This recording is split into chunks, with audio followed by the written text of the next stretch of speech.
Eu trabalho 12 por 36 e eu nunca me vi trabalhando no horário comercial.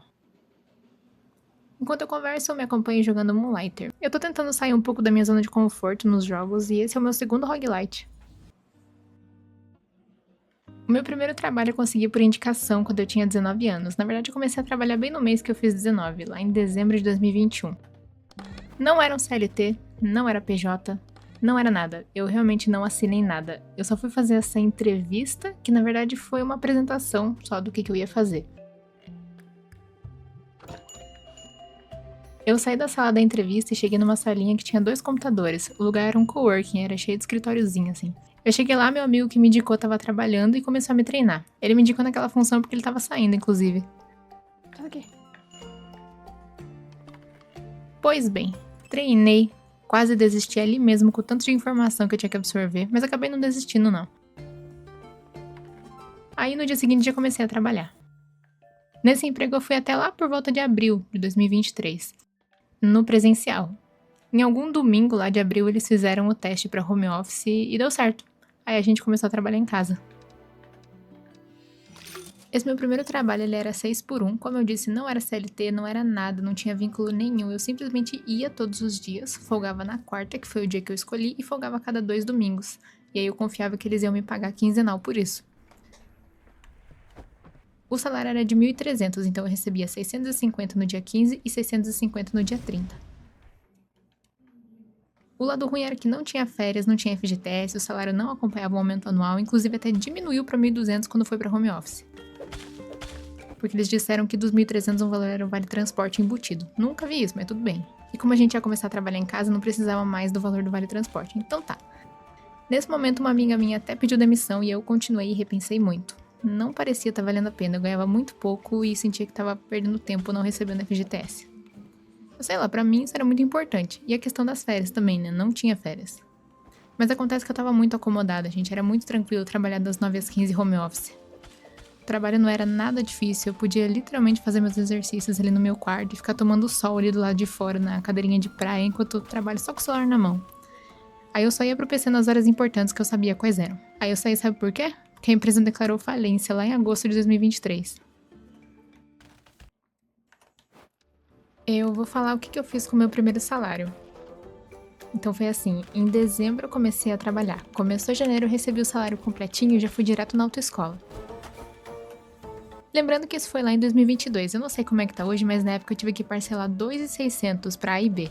E eu acho que eu fiz no cartão da minha mãe ainda, que foi comigo lá. Porque na época eu ainda não tinha limite. Fiz, parcelamos e eu comecei a autoescola. Lá por julho, mais ou menos, eu terminei, passei nos 2 exames e show. Próximo objetivo? Em julho mesmo eu fui numa concessionária com a minha prima, daí eu comecei a pagar um consórcio que eu fiquei até dezembro de 2025 pagando.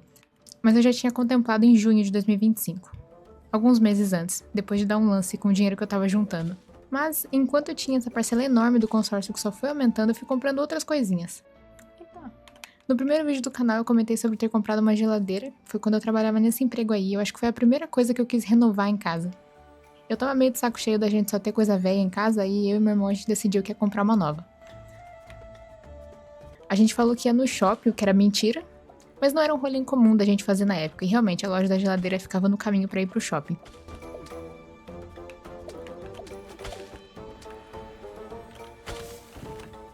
A gente foi lá e nós compramos uma geladeira que chegou no mesmo dia na casa. A gente fez essa surpresa lá pra mãe e pro pai, e eu lembro que foram 12 vezes em 2 cartões. Outra parcelinha que ficou me incomodando por um bom tempo, e eu acho que depois dessa geladeira eu nunca mais parcelei uma coisa em tantas vezes assim.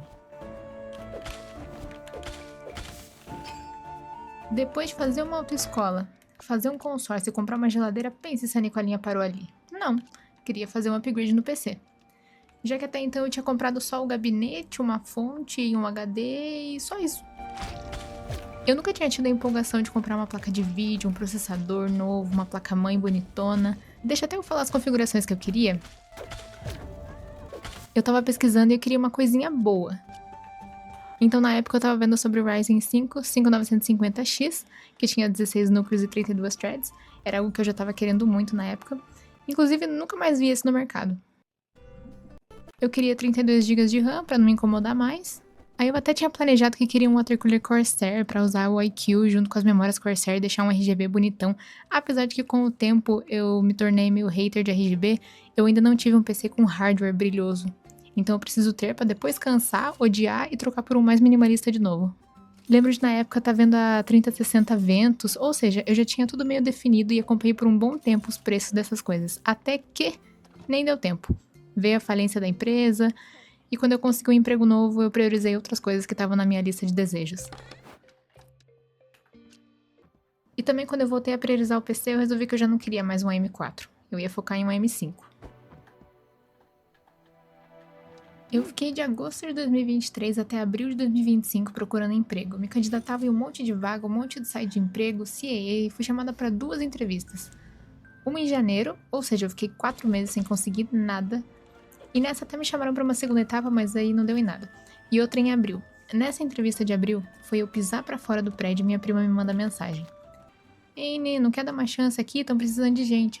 Eu já tinha falado que não queria trabalhar na empresa que ela tava, porque lá é meio que empresa de segurança, e resumindo, eu achava que era muita responsabilidade lidar com a segurança dos outros. E sim, eu tava me dando o direito de escolher vaga. Eu ainda não tava desesperada.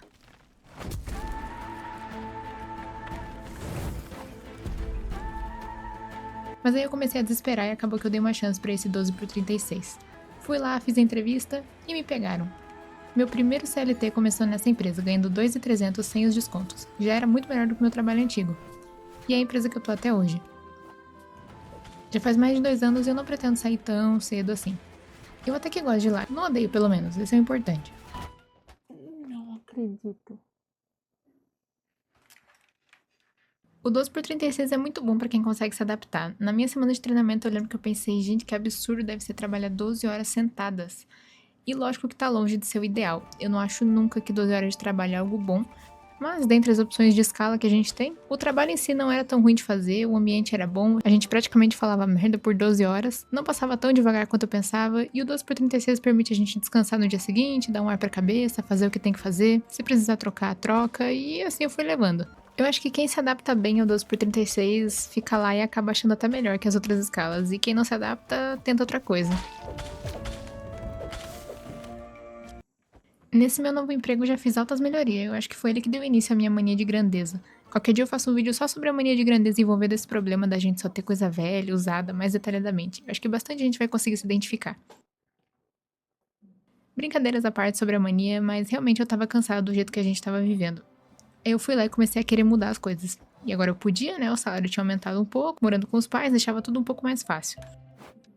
Começou eu querendo colocar piso na cozinha, que tava tudo no concreto. Ficaram enrolando pra decidir se queriam ou não, fui lá e chamei um cara pra fazer orçamento de piso vinílico pro meu quarto. No dia que ele veio, meus pais quiseram também. Aí pronto, piso vinílico colocado, já ficou bonitinho o lugar, já ficou com cara de quarto.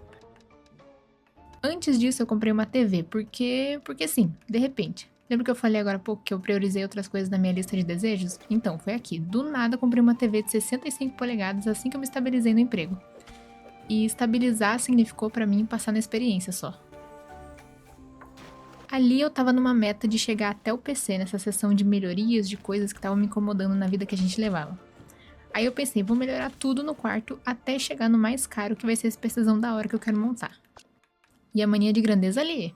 Mania de comprar o mais caro, achando que era o melhor, e nem podendo tanto assim fazer isso. Eu ganho 2.000, meu Deus. Daí comprei os móveis e fiquei meses me planejando pra comprar essa mesa que sobe e desce. E eu já tinha definido, depois da mesa vem o PC.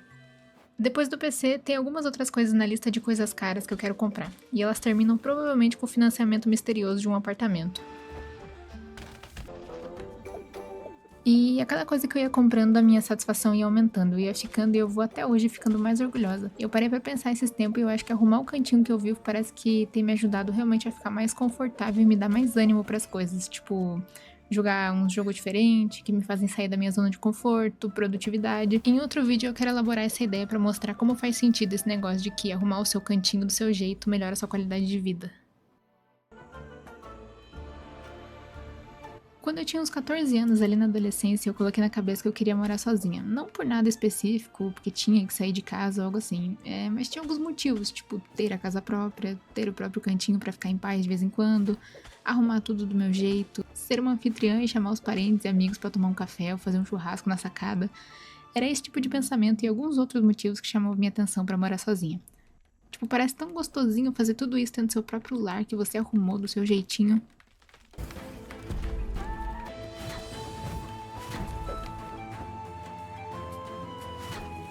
E isso era essencial pro meu eu de 14 anos e segue sendo até hoje. Eu queria não só comprar o apartamento, eu queria comprar um AP sem nada.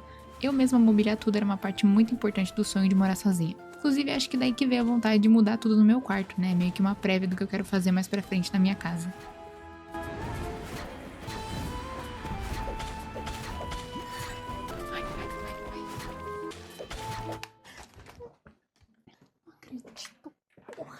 Eu fui em um plantão de vendas ver um imóvel da Corra Park, que é um negócio habitacional aqui do Paraná, só pra ter uma noção do que eu ia precisar pra começar esse negócio de morar sozinha.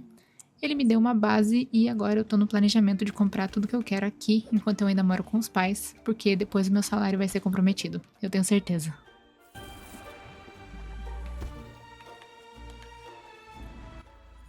Eu sei que vai ser difícil, mas eu já tenho tudo meio planejado, na minha cabeça pelo menos. A reserva de emergência tá caminhando e se tudo der certo eu vou começar a pagar um apartamento lá no final de 2027 ou começo de 28. E o conteúdo eu espero que seja quase pra sempre, né? Só se eu fizer live depois que não tiver muito mais o que mostrar, mas considerando que eu me planejei e quis tanto começar a mostrar as mudanças aqui no canal, eu acho que não vai terminar tão cedo não. Eu ainda vou arrumar várias coisinhas do meu quarto, vou testar muita coisa, vou continuar morando com os meus pais, provavelmente até o mobiliar principal da minha casa, daí eu vou pra lá e vou começar a decorar, então vai ter conteúdo demais ainda. A expectativa pode ser muito diferente da realidade, mas aqui é assim, eu me organizo um monte até ir pro próximo item da lista. Que depois de um apartamento eu ainda vou ter que ver o que vai ser. Comecei até um vídeo diferente, num dia diferente, camisa levantada. Camisa levantada. Que é pra ver se eu consigo passar dessa bosta. E cara, não tô confiante de que eu vou derrotar aquele bicho nessa força que eu tô. Sei lá, né? Vai que quando a gente menos espera a gente consegue. Tá, se eu perder, pelo menos não vou perder nada muito importante.